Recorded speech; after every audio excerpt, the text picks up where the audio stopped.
a dir, la guerra contra el sistema i contra l'Estat l'has de fer a l'àrea metropolitana, i l'has de fer a l'Hospitalet, i l'has de fer a Sant Pol, i l'has de fer en Cornellà, i l'has de fer en Badalona.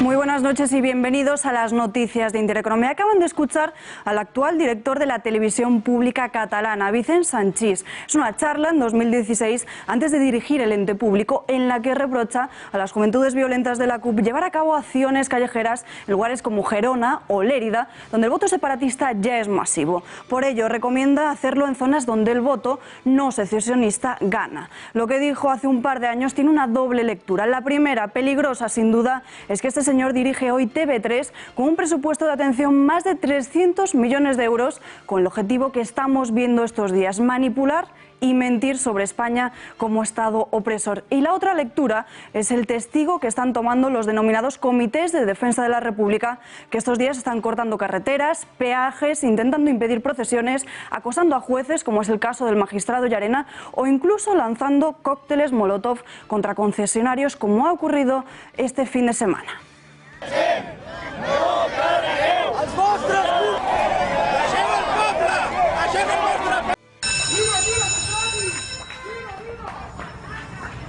Según los Mossos, este tipo de actos tienen las mismas características que el terrorismo callejero del País Vasco. Ya lo ven, ante la falta de argumentos por parte de la clase política separatista y ante la implacable acción judicial, los radicales se lanzan a la calle para intentar amedrentar a quien no piensa como ellos. Más noticias en nuestro sumario.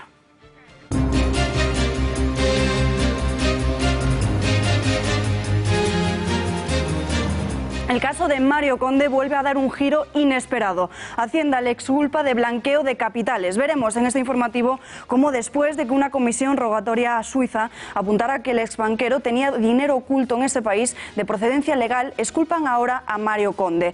Según el informe enviado por el perito de la agencia tributaria, se plasma cómo esa cantidad económica no procede ni de Banesto ni de actividades ilegales.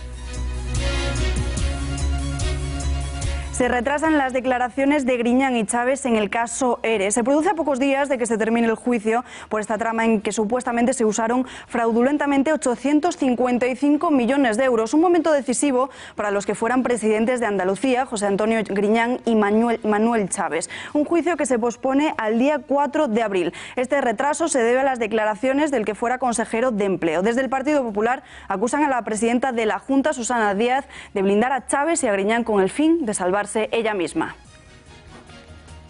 Hay una cuestión muy clara, y es la táctica que ha llevado a cabo Susana Díaz y el Partido Socialista.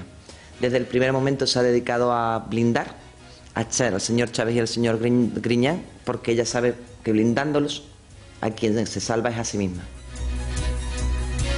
El final de ETA está cada vez más cerca. La banda terrorista está buscando el aval internacional para anunciar antes de verano su disolución. Trabajan para fortalecer la credibilidad de su desaparición. ETA tiene decidido su fin y está a la espera del momento propicio para anunciar esta decisión y rentabilizarla propagandísticamente, según diversas fuentes de la lucha antiterrorista. Y una manada de elefantes ha provocado el corte de la A30 en Albacete tras el vuelco de un camión. La conocida también como autovía de Murcia ha sufrido un parón a su paso por Pozo Cañada tras un accidente de un camión que transportaba estos animales y que han quedado sueltos por la carretera, provocando cierto caos. De los 5 elefantes, uno ha muerto en el siniestro y otros han resultado heridos. En página de sucesos, 9 españoles fallecidos por aludes en poco más de un mes. En los Alpes suizos han muerto este fin de semana 2 hombres y una mujer después de que una avalancha de nieve les sorprendiera mientras realizaban esquí de travesía. Este triste acontecimiento se producía en la etapa final y en su última noche antes de regresar a España. Uno de ellos era director de una escuela de alta montaña y otra policía nacional.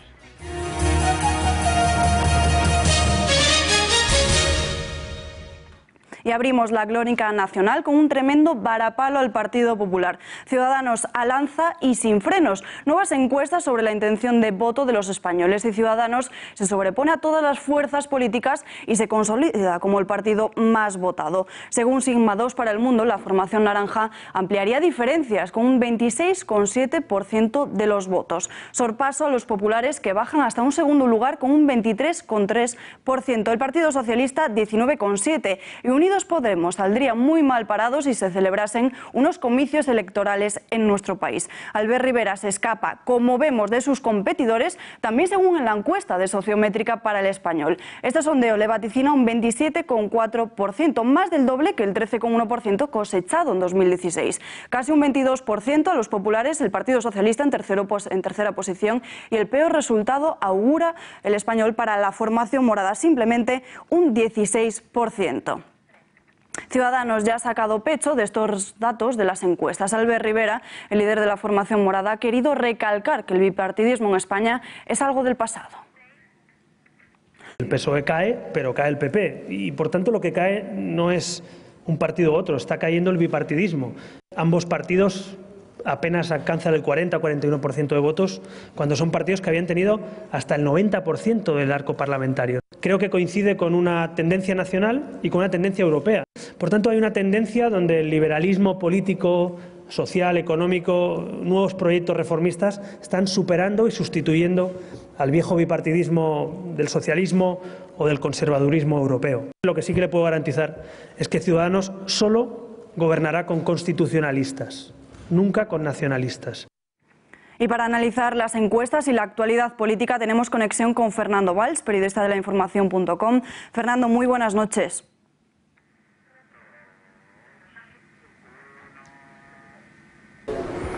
¿Qué tal? Buenas noches.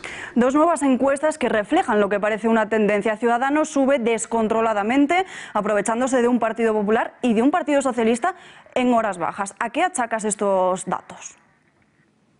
Bueno, pues lo que estamos viendo en estas dos últimas encuestas es el resultado de la actividad política que ha llevado a cabo Ciudadanos. El partido de Albert Rivera, que ha quedado como un claro defensor de la legalidad constitucionalista en Cataluña, como un impulsor de la aplicación del artículo 155, y eso en el resto de España ha sido valorado. Ahora, claro, hay una pugna por ver quién ha sido el promotor de ese artículo, si Rivera o el gobierno, y en esto Rivera le lleva un poco de ventaja al gobierno. De ahí que la gente, los españoles, le estén premiando las encuestas. Fernando, ¿este tipo de encuestas crees que son un reflejo de la realidad o que intentan de alguna manera marcar tendencia entre los votantes, entre la sociedad, impulsando a Ciudadanos? Bueno, en primer lugar hay que decir que son encuestas con una pequeña muestra. El trabajo de campo ronda en torno a las 1000 entrevistas, que en el campo demoscópico son pocas encuestas. Pero sí es cierto que hay una tendencia y es lo que hay que analizar. Ya lo indicaba el anterior CIS y el anterior, o sea, llevamos dos CIS que indican la tendencia de que Ciudadanos lleva una progresión ascendente y de que PP y PSOE llevan una progresión descendente. Eso es una realidad. Incluso las encuestas internas que manejan los grandes partidos, esos que tienen dinero para pagar las encuestas, indicas lo mismo, Ciudadanos hacia arriba y el resto hacia abajo. Así que es una realidad mezclada con estas encuestas que efectivamente muestran lo que está ocurriendo a día de hoy.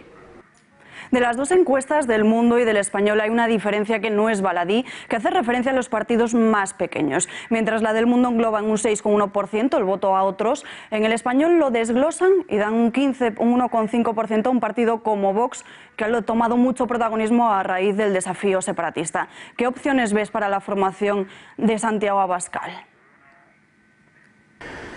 Bueno, no es la primera vez que la encuesta del Español da un diputado a Vox, un diputado por Madrid. Yo veo opciones a Vox de que pueda entrar en el Congreso, pero no va a ser fácil, sobre todo porque esto es una carrera de fondo y no hay elecciones de momento previstas. Sí es cierto que donde tiene más opciones es en las grandes ciudades, y Madrid es una de ellas.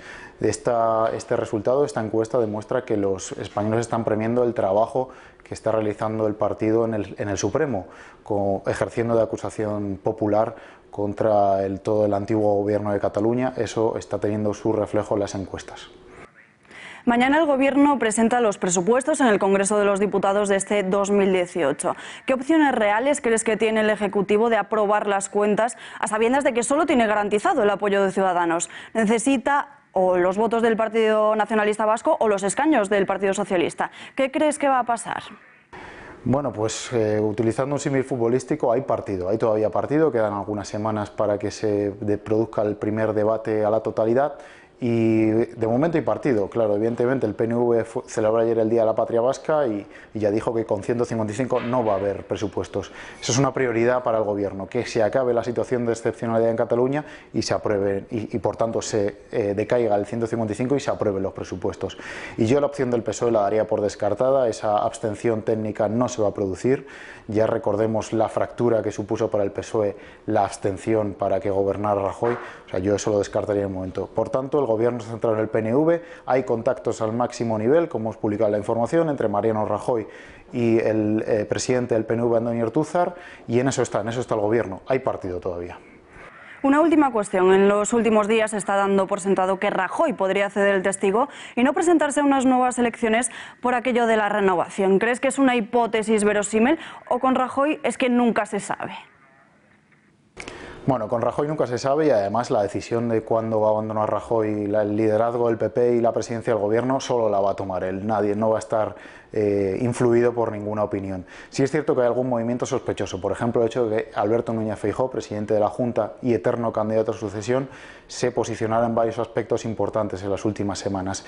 Y luego el hecho del famoso máster de Cifuentes, que ha sido achacado internamente en el PP a acabar con esa carrera sucesoria a la que podría aspirar Cristina Cifuentes. Lo mismo, Rajoy tiene la decisión, él decidirá cuándo se marcha y yo creo que lo está publicando de momento, son especulaciones sin ningún fundamento. Fernando, gracias por atender a las cámaras de Intereconomía y muy buenas noches. Gracias a vosotros y buenas noches. Y continuamos hablando de estos sondeos, porque nos preguntamos qué opinan los jóvenes sobre las pensiones. ¿Confían en cobrar una pensión del sistema público? Pues según estos parámetros de ambos sondeos, los jóvenes con una edad comprendida entre los 18 y 29 años, más de la mitad, con un 55,6%, considera que no recibirá esta cuantía económica una vez se jubile, y menos confianza tienen todavía el siguiente bloque de edad. Las personas de entre 20 y 44 años ven todavía menos aseguradas estas pensiones, un 60,7% frente a un 30%. Y presten muchísima atención porque veamos ahora qué opinan los españoles del actual sistema de esta materia. Un 34% considera que es insostenible y más de un 50%, más de la mitad de los españoles, opinan que el sistema de las pensiones está en riesgo. Y el Partido Socialista parece no fiarse del sistema público, y es que su secretario general, Pedro Sánchez, cuenta con un plan de pensiones privado en el que su aportación asciende a la friolera de 85.000 euros. Pero no solo Sánchez se encuentra entre los socialistas que apuestan por esta vía, ya que la mitad de los miembros de la Ejecutiva Federal del partido también tienen ahorros invertidos en estos planes. Solamente 2 personas superan la cantidad inyectada por el secretario socialista. Uno de ellos, el diputado Odón Elorza, con una aportación de casi 140.000 euros, y el secretario de Estudios y Programas, José Félix Tezanos, con poco más de 89.000 euros. Y a pesar de ello, recordemos cómo muchas veces, algunas de esas ocasiones en las que Pedro Sánchez ha defendido las pensiones públicas. Bueno, lo primero, trasladar el apoyo del Partido Socialista Obrero Español a la causa de los jubilados y jubiladas, que hoy además son convocados por los sindicatos, por la Unión General de Trabajadores y comisiones obreras. Creo que la principal obligación, la principal tarea de un gobierno, y en particular del presidente del gobierno, es garantizar unas pensiones dignas y garantizar la viabilidad del sistema público de pensiones, que es la clave de bóveda del estado del bienestar.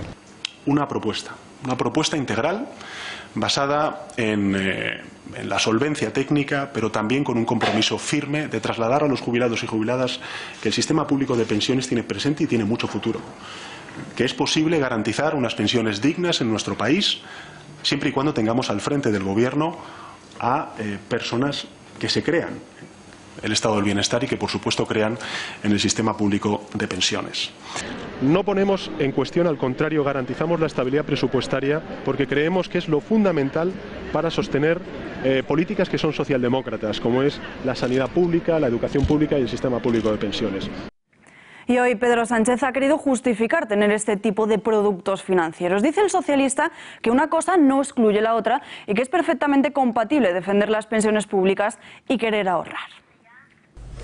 Es que esta información me parece que tienen ustedes desde hace años, ¿no? Porque, en fin, fui elegido secretario general del Partido Socialista en 2014, transparencia absoluta, yo creo que es perfectamente compatible el ahorrar y el defender un sistema público de pensiones digno y equilibrado y sostenible. Por supuesto que sí.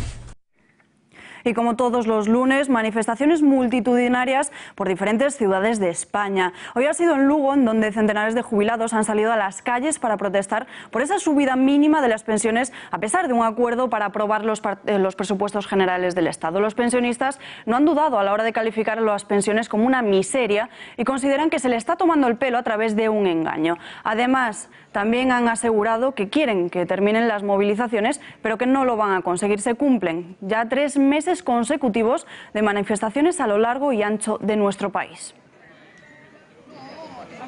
Sin embargo, la subida mínima de las pensiones no saldrá adelante si el Partido Popular no consigue apoyos suficientes para aprobar los presupuestos de este año. El PNV se mantiene firme en su veto mientras el artículo 155 siga vigente en la región catalana. Aseguran que es necesario desbloquear la situación política en Cataluña.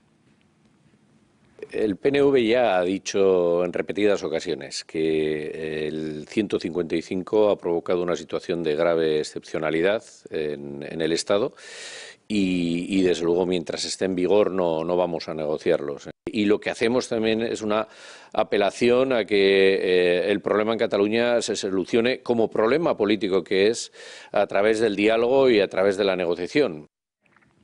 5 votos socialistas al azar para aprobar los presupuestos. Es lo que ya exigen desde las filas populares y así conseguir evitar, aseguran, el chantaje del PNV. Javier Maroto, el vicesecretario de Política Social y sectorial del partido, pretende sortear de esta forma el obstáculo de la falta de apoyo de los nacionalistas. A estos les ha acusado de preocuparse únicamente por los independentistas vascos.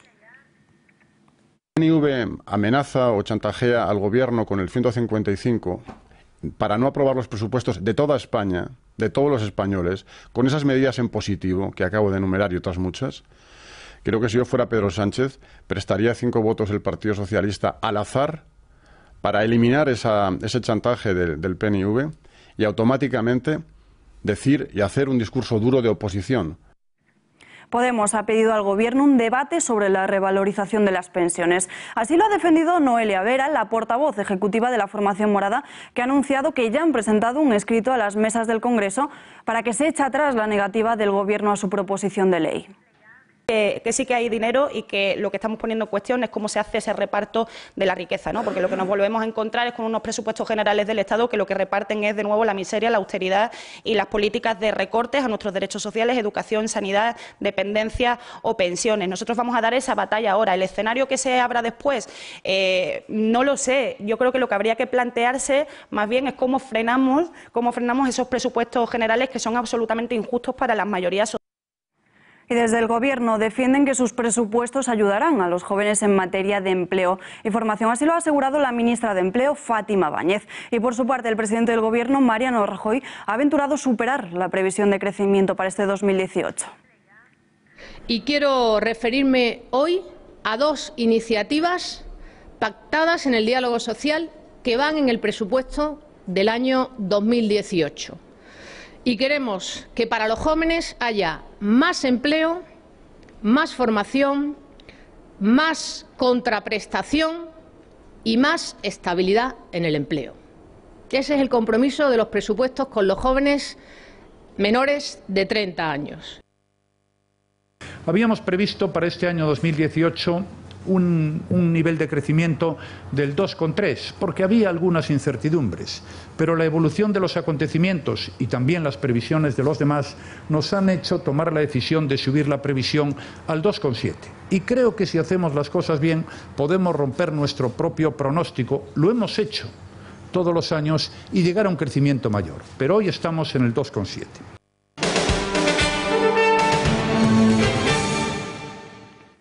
Ratificada la querella contra Romy Arce y Juan Carlos Monedero por los disturbios de lavapiés ocurridos el pasado 15 de marzo. Desde el sindicato Unión de Policías Municipales consideran que los comentarios de ambos fueron incendiarios y que incurren en un delito de incitación al odio. Con esta querella pretenden poner punto y final al odio contra los agentes de la policía.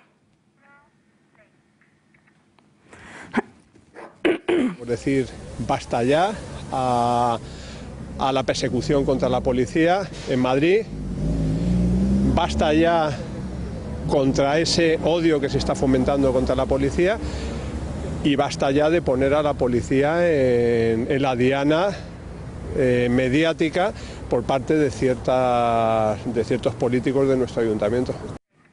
Se trata de tuits escritos en ese día, en el 14 de marzo, cuando precisamente murió el mantero senegalés. En ellos denuncian que en nuestro país existen políticas migratorias, xenófobas y además racistas. Y también denuncian que hay demasiada persecución policial. Aquí, en Lavapiés, ha muerto esta noche Mame Baje, un inmigrante perseguido por la policía. ¡Cuánto dolor innecesario! ¿No basta la tragedia de ser inmigrante? Lucrecia Pérez, Samba Martínez, hoy Mame Baje. Los nadie víctimas de la xenofobia institucional y de un sistema capitalista que levanta fronteras interiores y exteriores. El pecado de Mame, ser negro, pobre y sin papeles. Hermano, siempre estarás en nuestro recuerdo.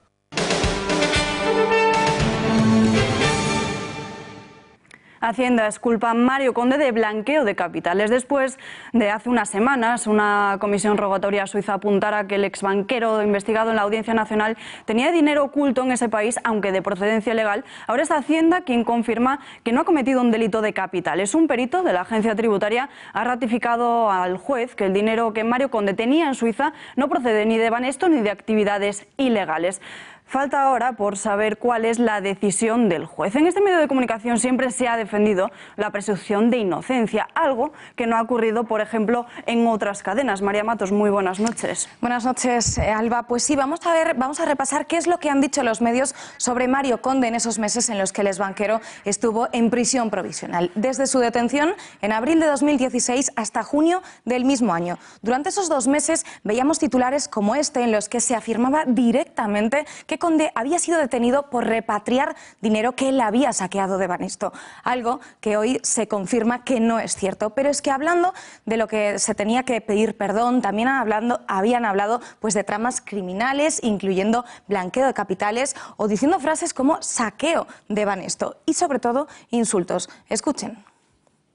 Que Mario Conde ha estado durante meses repatriando desde Suiza el dinero que saqueó de Banesto. Mario Conde debería decir ahora: ¿les engañé a los españoles? Bueno, yo creo que lo tendría que haber dicho en el año 93. ¿Te sorprende que su hija, su hijo estén inmersos en esto? Es decir, ¿cómo les ha arrastrado él? Forman parte, porque es que están diciendo que la hija es la coordinadora de la trama criminal, que Alejandra, ahora mismo Alejandra Conde, que está en arresto domiciliario, era la que coordinaba la trama criminal del blanqueo. Bueno, yo lo que creo es que el peor favor que les ha hecho a sus hijos Mario Conde es meterle en estos líos.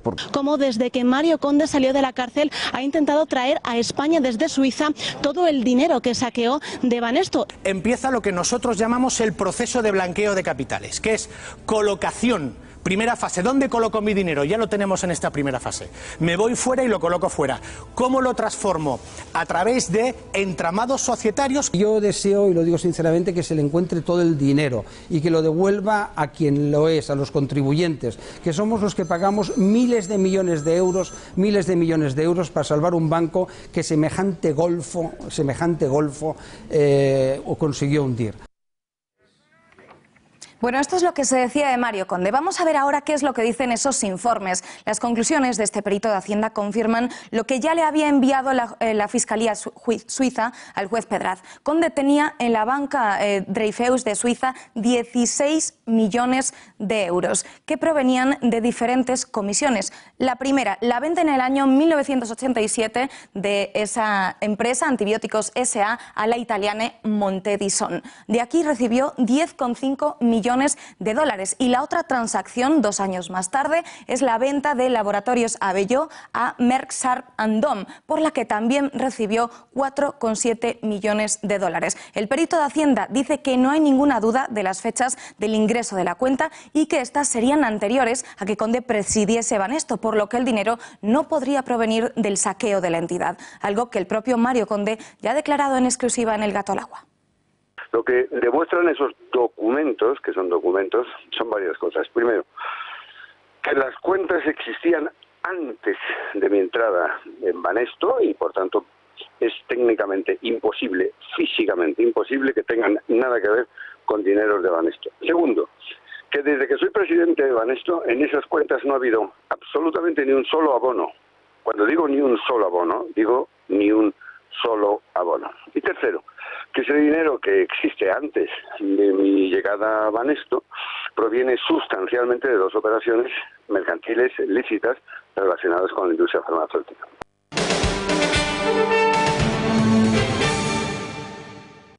Drets que estan reconeguts per les Nacions Unides, que tenim tot el dret del món a decidir lliurement el nostre futur i que no podem baixar la guàrdia davant d'un estat que es comporta cada vegada de manera més autoritària i cada vegada retallant més drets fonamentals. Lo acaban de escuchar. Carles Puigdemont resiste, continúa amenazando al Estado y no se rinde en su plan para romper España. Es un audio difundido por Catalunya Radio, enviado desde las rejas alemanas de Neue Münster. El expresidente se encuentra a la espera de que la Fiscalía alemana se decida sobre su orden de captura y entrega presentada por España. Y mientras tanto, ya ha presentado su primer recurso contra su procesamiento ante el juez Pablo Llarena. Defiende que no se produjeron actos violentos durante la preparación y violencia del 1 de octubre. Y para analizar lo que puede pasar con Puigdemont y los tiempos de la justicia o fiscalía alemana, tenemos aquí en nuestro plató al profesor de Derecho Internacional de la Universidad Rey Juan Carlos, al que ya saludamos, Gabriel Martín. Señor Martín, muy buenas noches. Buenas noches. Antes de analizar el futuro de Carles Puigdemont, ¿en qué situación se encuentra ahora mismo? Vamos a ver, hay que tener en cuenta varias cuestiones y esto a veces no lo contamos. Estamos hablando de una orden de detención europea, esa euroorden famosa, que no es un instrumento nuevo, es un instrumento que la Unión Europea ya aprobó en el año 2004. Es decir, estamos hablando de estados que cooperan habitualmente en el marco de la Unión Europea y que estos instrumentos jurídicos procesales que ahora los tenemos es algo que se viene utilizando habitualmente. Por tanto, no es una situación nueva. Es algo que habitualmente se tiene. Y entre 2 estados, como es Alemania y España, que cooperan habitualmente, se trata de una situación normal. Además, ¿en qué situación nos encontramos? Procesalmente, como podemos advertir, Puigdemont está detenido y está detenido en prisión provisional por un motivo muy claro, porque ha cometido o es previsible comisión de delito, hay un auto de procesamiento del juez Llarena y estamos hablando de que esta persona está procesado por la comisión o posible comisión de 3 delitos de una gravedad terrible, ¿no? Como es la rebelión, como es la desobediencia y como es la posible malversación de caudales públicos. Dicen fuentes jurídicas a las que hemos tenido acceso que esta semana es decisiva en el futuro de Carles Puigdemont sobre esa euroorden de la que acabamos de hablar ahora. ¿Cuál es el siguiente paso? Bien, ahora, como sabemos, esto está en manos, evidentemente, de la justicia alemana, que además es una de las garantías que tiene el procedimiento de la euroorden, porque no se trata de un procedimiento en el cual los políticos tengan que intervenir, sino que se trata de un procedimiento puramente judicial y, por tanto, a través de los cauces judiciales alemanes, que son los que tenemos, pero como podemos ver hay muchas similitudes, es decir, esa prisión provisional cuando se ha decretado y se ha mantenido porque existe riesgo de fuga elemental, porque hemos advertido que efectivamente esta persona no se quiere entregar a la justicia española ante la que tiene que rendir cuentas, porque tiene que rendir cuentas ante la justicia española y por tanto es fundamental para ver qué interpretación se realiza sobre el proceder de esta ejecución de la euroorden o no por los plazos que tiene. Comentaba antes que es una situación totalmente normal, pero ¿hay alguna opción de que Alemania se niegue a entregar a Puigdemont? Sí, es decir, no porque exista que Alemania se pueda negar o no a entregarlo, sino que el procedimiento de la euroorden contempla unas causas, en unos casos obligatorias, en otros casos opcionales, optativas, para poder denegar esa euroorden, ¿no? Porque evidentemente esa euroorden es de obligatorio cumplimiento para los países que la han firmado. ¿En qué tipología estaríamos para poder denegar esa euroorden? Pues sería, por ejemplo, que a esa persona ya hubiera cumplido condena, se lo hubiera juzgado por el mismo delito, que esta persona fuera menor de edad respecto de la responsabilidad penal. Estas serían causas, por ejemplo, obligatorias para denegarla.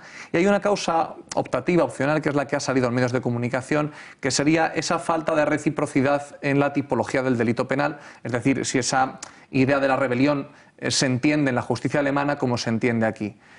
¿Podría, en este último caso, ajustarse a esa denegación? Podría pasar, pero parece que con los elementos que ya se tienen de juicio respecto de la respuesta que ha dado la justicia alemana, podría ser lo normal que no hubiera ningún problema para que se pudiera cumplir esa euroorden, esa orden de detención. ¿Cuáles son esas diferencias de las que hablábamos ahora entre la legalidad española y la alemana?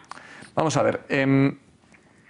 Para que pueda existir un cumplimiento de la orden de detención europea, se basa, o una de las bases que existe, es que hay 32 tipologías de delitos reconocidas además en el propio ordenamiento europeo que fija la euroorden, para que no exista ninguna necesidad de tener que cumplir en uno y otro caso, en los dos ordenamientos por separado, esos delitos. Son siempre delitos que además contemplan penas de prisión mayores a 3 años. La verdad que la suma de los 3 delitos por los cuales están procesados, no solamente Puigdemont, sino el resto de personas, lo superarían. Esa es la situación un poco. Y si finalmente se demoran todos los plazos, ¿cuánto tiempo tendría que pasar para que Puigdemont finalmente rindiese cuentas ante la justicia en España? Los plazos de la euroorden, de la orden de detención europea, están fijados, que son un mínimo de 10 días, si en este caso no es el caso, porque Puigdemont no ha colaborado ni ha aceptado esa orden. El máximo estaría en 60 días. En 60 días se podría o debería de ejecutarse esa euroorden. Lo único que estaríamos es en que si la justicia alemana entendiese algunos plazos extraordinarios, podría demorarse algo más. Pero en principio deberíamos de tener como fecha, como plazos, esos 60 días para ese cumplimiento de la euroorden. ¿En qué causas se contemplarían esos plazos extraordinarios y se demoraría más? Bueno, serían situaciones extraordinarias, pero eso supondría probablemente la intervención de elementos que no son de carácter puramente jurídico. Es decir, si estamos escuchando un poco en medios la opinión que tiene el abogado de Puigdemont y el argumentario por el cual él entiende que no se tiene que reconocer esa euroorden, vemos o se advierten elementos que no son puramente jurídicos. Es decir, aquí el elemento jurídico con el cual tenemos que jugar, aparte de la orden de detención europea, es el auto de procesamiento. Eso sí que no son documentos de interpretación política, son documentos de interpretación judicial. En este caso, por eso entiendo que como hay elementos jurídicos con suficiente peso para que no exista ninguna necesidad de interpretación política, porque no podría ser así, sería suficiente para poder ejecutar esa orden. Pues señor Martín, muchísimas gracias por estar hoy aquí con nosotros y poner un poco de luz a todo este asunto. Gracias y muchas buenas gracias noches. a ustedes. Y durante el parón en la actividad política catalana por la Semana Santa, los separatistas se alejan cada vez más de Carles Puigdemont como presidente de la Generalitat. Únicamente la CUP y parte de Junts per Catalunya continúan apoyando la legitimación de Puigdemont como presidente. La estrategia de Esquerra de que se invista a otro candidato se ha visto reforzada en estos últimos días tras unas declaraciones más que polémicas de Artur Mas. Y es que ha asegurado que apurar la formación de un gobierno en Cataluña es un absoluto error y ha puesto en duda que merezca la pena investirle ahora. Investir el president Puigdemont en el Parlament de Catalunya, en aquest moment, el que comportaria és obrir més processos penals contra més persones, i el que s'ha de valorar si això en aquest moment val la pena després de tenir tanta gent ja fora del país o a la presó o en processos per la via penal, i ara cal rearmar les nostres forces i a partir d'aquí tornar a plantar cara, però sobretot tirar endavant.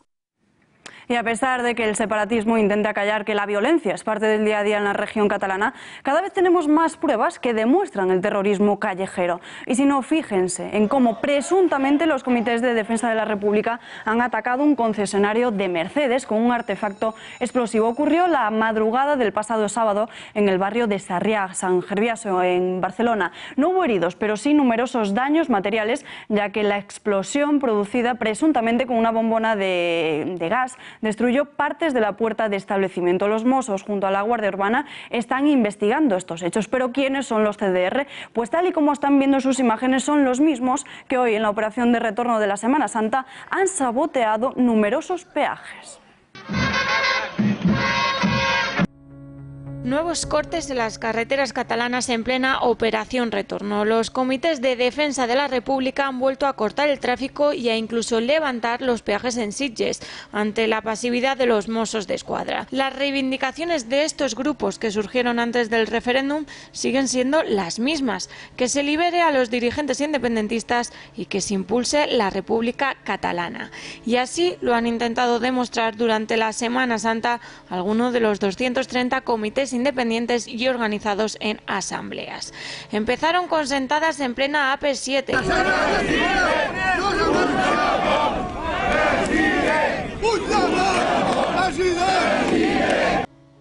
Siguieron después intentando boicotear sin éxito una procesión de legionarios en Palafols.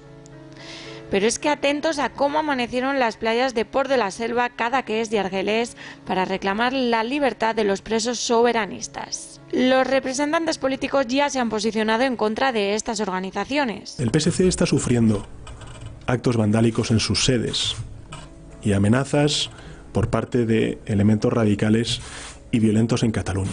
E incluso ya les identifican como la Kale Borroka independentista, y no es para menos. Yo precisamente, que he vivido en el País Vasco y he conocido lo que era ejercer en la calle la violencia con condicionantes políticos, lo que todos llamáis Kale Borroka, ver grupos organizados torpedeando una autopista o haciendo altercados con violencia, como hemos visto en Cataluña, pues me recuerda, desgraciadamente, a eso. En paralelo, los Mossos también se encuentran investigando las causas de una explosión de un concesionario de Mercedes en la Vía Augusta de Barcelona. Ellos continúan defendiéndose como hombres de paz y así lo confirman en los espacios en los que se les da voz, dícese TV3. De fet, hem tingut la intel·ligència emocional de transformar aquesta ràbia en coratge i en força creativa. Si algú es pensa que abandonarem la força creativa per la força de la destrucció, és que no acaba d'entendre quin tipus de república estem construint. Desde el PSC han pedido a las autoridades asumir responsabilidades y garantizar la movilidad de los ciudadanos. El secretario de organización del partido, Salvador Illa, ha alertado de que si no se pone fin de una vez por todas a este tipo de acciones y situaciones, puede dar lugar a un enfrentamiento civil en la región. Nos gustaría no tener que decir esto, efectivamente hay que ir con mucho cuidado con este tipo de acciones y si no se pone coto a las mismas pueden llevar a un enfrentamiento civil en Cataluña que nosotros evidentemente no deseamos y que haremos todo lo que esté en nuestra mano para evitar. Las amenazas y continuas presiones a políticos, jueces y diferentes personalidades en Cataluña ponen en jaque a diferentes instituciones, entre ellas a la escuela judicial. Son 65 jóvenes que tras aprobar la oposición y pasar 2 años en esta escuela a modo de formación, están a la espera de la real entrega de sus despachos. Es que este acto tendría que contar con la presencia de Su Majestad Felipe VI, algo que no se atreven a hacer en las circunstancias que ocurre en Cataluña. Tal es así que la que dirige esta escuela judicial es la mujer de Pablo Llarena, que incluso, como ven en sus pantallas, ha sido atacada con varias pintadas en la calle enfrente a su propia casa.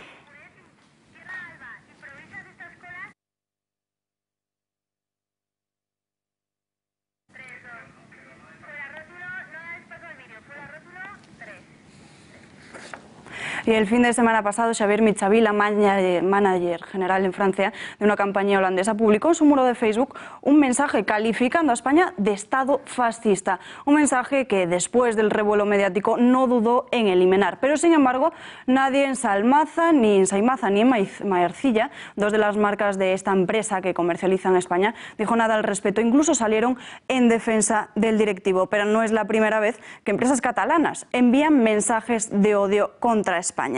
Y para hablar de la situación política en Cataluña, sobre todo del canal autonómico de la región, como ya sabemos, siempre muy ligado a favor de los separatistas, Javier Torres, muy buenas noches. Palabras que han creado mucha polémica, ¿no? ¿Qué tal, Alba? Buenas noches. Bueno, desde la misma aplicación del artículo 155 por parte del gobierno de Mariano Rajoy, pues se levantaron voces pidiendo que con esta aplicación de la Constitución también se cerrase el canal autonómico catalán TV3.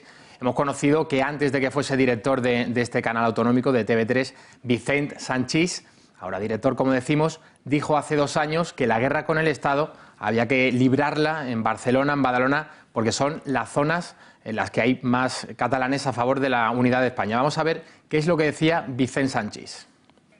És a dir, la guerra contra el sistema i contra l'Estat l'has de fer a l'àrea metropolitana, i l'has de fer a l'Hospitalet, i l'has de fer a Sapol, i l'has de fer en Cornellà, i l'has de fer en Badalona.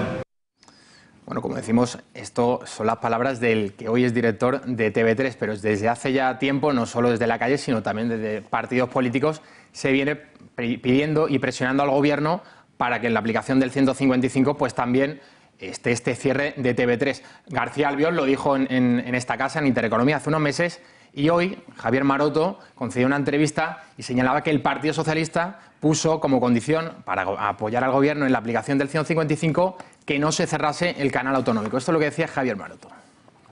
En el Senado, para que el Partido Socialista firmase con el PP y con Ciudadanos el acuerdo del 155, el Partido Socialista nos obligó a que no se interviniese la TV3.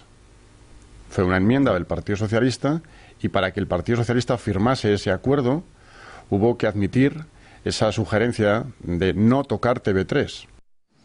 Lógicamente, quien se ha sentido aludido pues es el secretario general del Partido Socialista, Pedro Sánchez, que hoy ha salido con unas enigmáticas palabras a decir que Maroto no se ha enterado absolutamente de nada y que tiene que preguntarle a Mariano Rajoy y a Soraya el porqué de esta decisión del Gobierno. Simplemente le diría al señor Maroto que se informara antes de hablar y que hablara con la vicepresidenta del Gobierno y con el presidente del Gobierno. No tengo más que hablar y que decir sobre esta cuestión. Y polémica en torno a ese día 1 de octubre por diversas informaciones que publican cómo el gobierno impidió durante ese día que Cataluña, que la policía y la Guardia Civil difundieran vídeos en los que se veían cómo eran agredidos o insultados por los separatistas. Según El Independiente, desde la Secretaría de Estado de Comunicación se desaconsejó la divulgación de vídeos que agentes de ambos cuerpos policiales de paisano realizaron como prueba de su actuación, con los que desmontar falsas acusaciones posteriores. La instrucción enviada desde Moncloa a los responsables del Ministerio de Interior es que había que adoptar un perfil bajo para no echar leña al fuego. A pesar de ello, las imágenes se han incorporado a un atestado aportando a la causa por sedición que instruye la juez de la Audiencia Nacional, Carmen Lamela, contra el exmayor de los Mossos, Josep Luis Trapero, y la intendente Teresa Yaplana. Así es, Alba.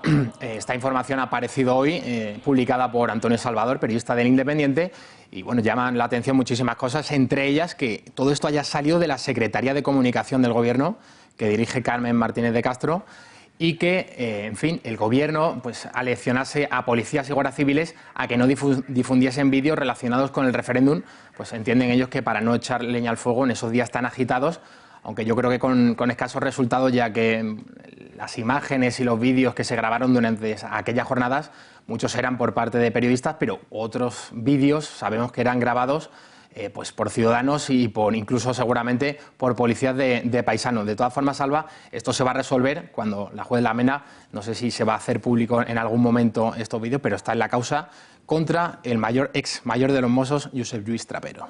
Y Javier, también mucha polémica en torno a la iglesia en Cataluña. ¿Qué es lo que ha pasado?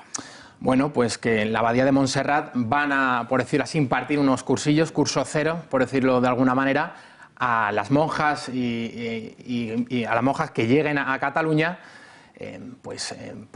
debido a motivos, debido a que, vamos a verlo en un vídeo, estas monjas que van a llegar a Cataluña porque sabemos que están cerrando muchos conventos, se están recolocando en Cataluña y la jerarquía eclesiástica catalana, como en otros momentos hemos vivido del proceso independentista, pues pretenden hacerles ver que Cataluña es una región especial y darles algunas clases, digamos, doctrinales de separatismo. Vamos a ver toda esta información de lo que va a ocurrir en la abadía de Montserrat.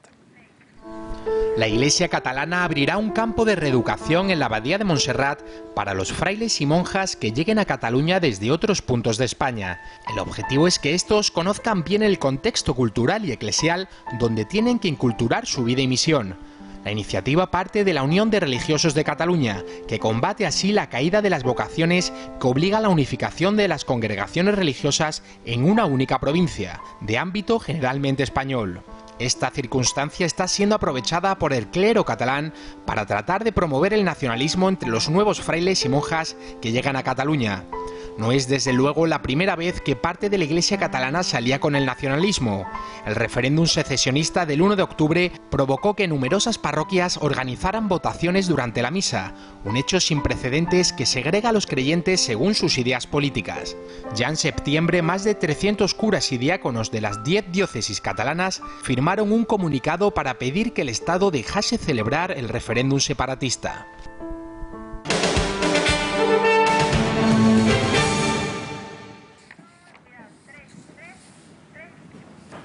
Cambiamos de asunto y hablamos ahora de la caja B del Partido Socialista del País Valenciano. La documentación que se examina en el marco de la investigación policial sobre la financiación de la campaña de las elecciones municipales y autonómicas incluye, atención, diversas facturas de al menos 3 actos organizados por los valencianos en los que participó el expresidente del Gobierno, José Luis Rodríguez Zapatero. Según el diario del Mundo, entre esos eventos se encuentran la conferencia política que tuvo lugar en enero de 2006 y y en ese mismo año una conferencia celebrada en octubre y un mitin de Zapatero en Alicante.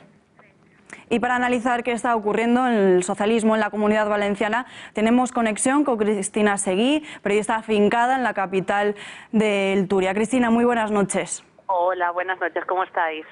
En primer lugar, ¿te ha sorprendido esta serie de noticias sobre el Partido Socialista de la Comunidad Valenciana? Bueno, sorprenden y no. Sorprenden porque ellos, a la izquierda nacionalista valenciana, se ha pasado casi 10 años articulando un discurso muy beligerante contra el Partido Popular y ha encontrado la analogía perfecta en todos los sentidos, ¿no? En la financiación, en los pagos a qué han ido destinado el dinero de las constructoras que se han ido, cuyos pagos se han dirigido a través de una empresa llamada Crespo y Gomar, que para que la gente lo entienda, en términos equivalentes al PP, serían la Gürtel valenciana, ¿no? El Orange Market de la Gürtel valenciana. Y por otro lado, porque es verdad que los partidos políticos tienen un sistema de financiación pues muy oscuro y muy dudoso, ¿no? Por lo cual, sí y no, la verdad. Nos situamos ahora, Cristina, en 2007, campaña electoral de las elecciones municipales y autonómicas en varios actos en los que participó el propio Zapatero y que fueron pagados en B. Chimo Puig dice no conocer nada y estar dispuesto a colaborar con todo. Bueno, Chimo Puig ha ofrecido una investigación interna, que es eso estético que ofrecen todos los partidos, pero que al final quedan absolutamente nada, y sus excusas son pues las excusas que han ponido los dirigentes del Partido Popular en la época en la que él era muy beligerante y acusaba casi al Partido Popular de organización criminal, ¿no? Por hechos como el que nos ocupan.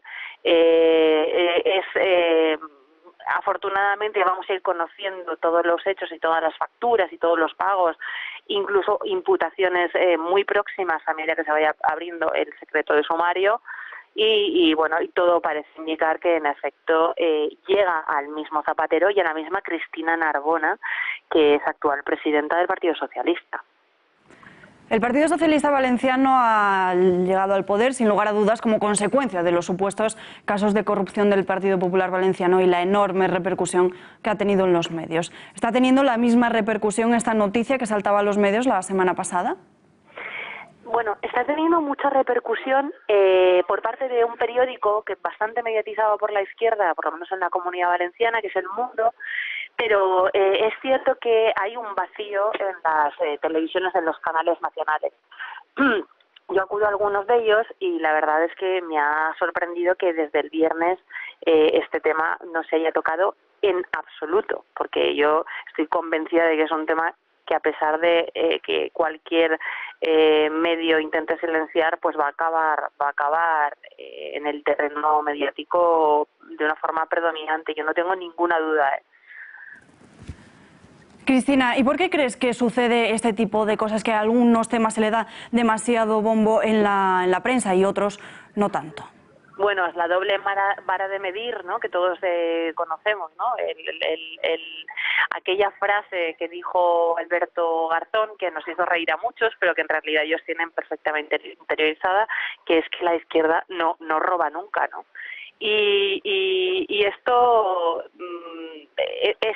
ellos tienen mucho más interiorizado que su enemigo natural es la derecha, y sin embargo nunca encontramos que la derecha es capaz de contestar con la misma beligerancia o la misma contundencia o la misma valentía contra hechos incontestables y contra lo que estamos viendo estos días, ¿no? Y es que la izquierda, por ejemplo, y antes de que saltara este caso, tiene el mayor caso de corrupción de toda Europa, ¿no?, como son los ERES de Andalucía. Cristina, y muy en esa línea, ¿por qué existe en España la idea generalizada que siempre es la derecha la que roba? ¿Es un problema? ¿Es debido a una falta de una buena comunicación? Bueno, hay un complejo, sin ninguna duda, un complejo asumido de culpabilidad, o no sé cómo llamarlo, por la anterior a la etapa de la transición. Hay un complejo en el que la derecha siempre se está intentando justificar que por el tema del franquismo, Y luego porque, sin ninguna duda, la izquierda lleva años de ventaja en el dominio de la comunicación y de las redes sociales, y hay una falta de comparecencia de la derecha en todos esos terrenos. Quizá durante el último año sí ha habido un cambio y ha habido un aprendizaje y un emprendimiento de comunicación en las redes sociales, que es ahora mismo donde realmente se está jugando, donde se va a jugar la batalla, ¿no? Porque son sobre todo las redes sociales las que van a ganar a los medios tradicionales, que únicamente informan con un sesgo mediático totalmente de izquierdas, y donde además la gente va a ir a informarse mucho antes que a estos medios que te estoy comentando, ¿no? Pues Cristina, muchísimas gracias por estar en este informativo con nosotros a través de llamada telefónica, y muy buenas noches. A vosotros, muchísimas gracias.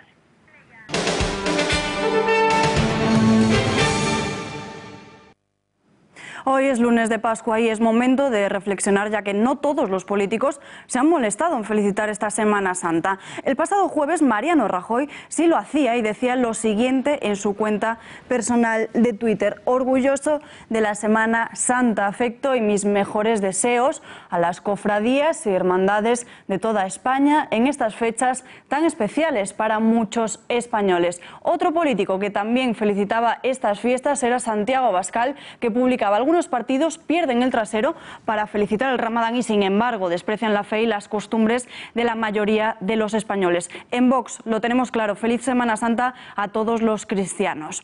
Dos de los más que escasos dirigentes españoles que han felicitado estas fechas, como acabamos de ver. Y tal y como criticaba Santiago Abascal, otros políticos sí tuvieron tiempo de hacerlo en fechas marcadas por otras religiones, como por ejemplo el Ramadán. Vamos a ver algunos casos. Empezamos por Pablo Iglesias. El líder de Podemos lo felicitaba de la siguiente forma: Ramadán Karen, un saludo a la comunidad musulmana en España. O Alberto Garzón, que también publicaba en Twitter: ayer comenzó en Ramadán, refiriéndose a las fiestas del pasado mayo de 2017, dice: desde un espíritu laico deseo un tiempo de alegría para todas las personas musulmanas. Y hasta el propio Pedro Sánchez, el secretario general del Partido Socialista, tenía un hueco para felicitar la fiesta musulmana, pero por lo que se ve no esta fecha tan señalada para todos los cristianos españoles. Y decía lo siguiente: un gran abrazo a toda la ciudadanía de la confesión musulmana, en especial a la española, en este mes de reflexión y solidaridad. Otra evidencia más de la doble vara de medir de la izquierda española.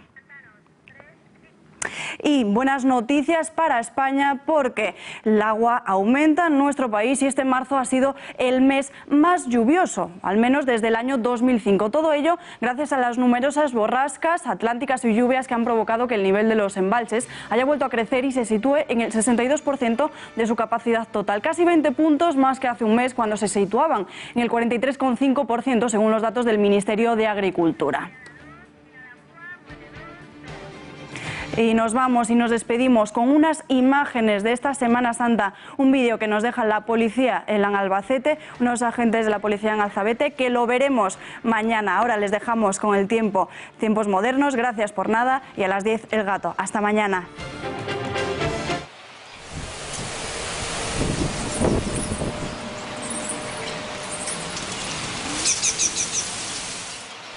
Primera semana del mes de abril y la comenzamos con cierta inestabilidad. De momento, durante este martes tenemos la visita de una borrasca en el noroeste de la península que nos va a traer precipitaciones y además fuertes rachas de viento a esta zona.